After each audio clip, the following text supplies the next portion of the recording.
The day started out on a high note, listening to all the amazing stories from Dawn, my Warm Showers host.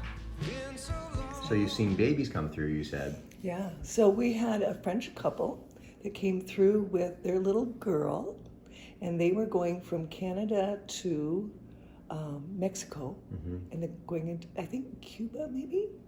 And so they came through, and they came on the divide, riding the divide with the baby. Yeah, which is a very challenging mountain bike trail for those who don't know.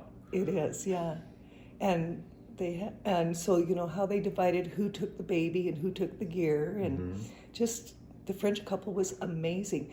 Last year we had a young family come through. They were riding. They only had 6 weeks to ride. 12-year-old and their 14-year-old, and they were biking for 6 weeks, and as far as they got. So as a family, Wow. they did this. Wonderful. How isn't that just great? And we had, I don't know how many, maybe 3 or 4 families that had children under the age of 2.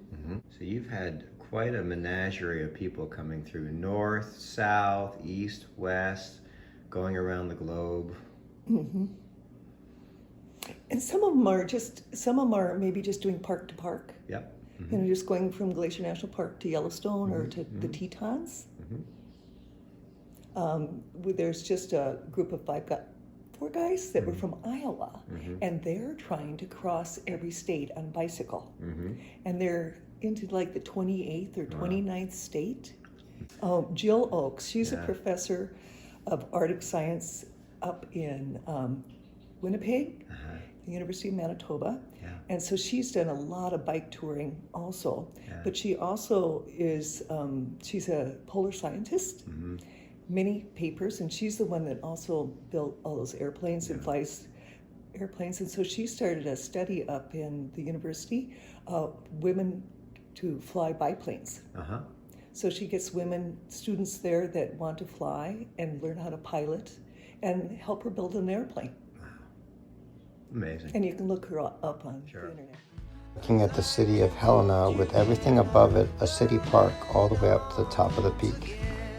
Of course, it can't all be smooth sailing, and I discovered that my front tire was flat, mysteriously, and had to return to Helena, not for a changing of tube, but a problem I was having with my tire, which actually challenged the bike shop people to get right.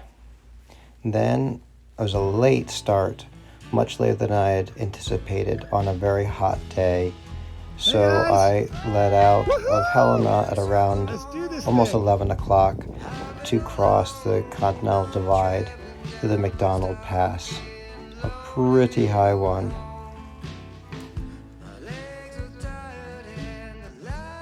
Unfortunately, into the teeth of the heat of the day, up and over. It was beautiful though there wasn't much time to enjoy the scenery, because I was in for over 70 miles of riding that day and many thousand feet of climbing. Please have mercy on this lost boy's soul.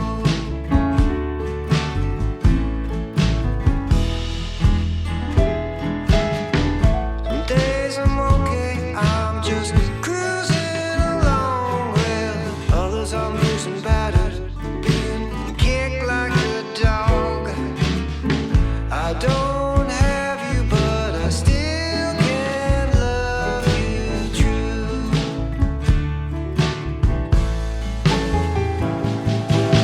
Wish things were different. I wish that you knew how impossibly much I care for you.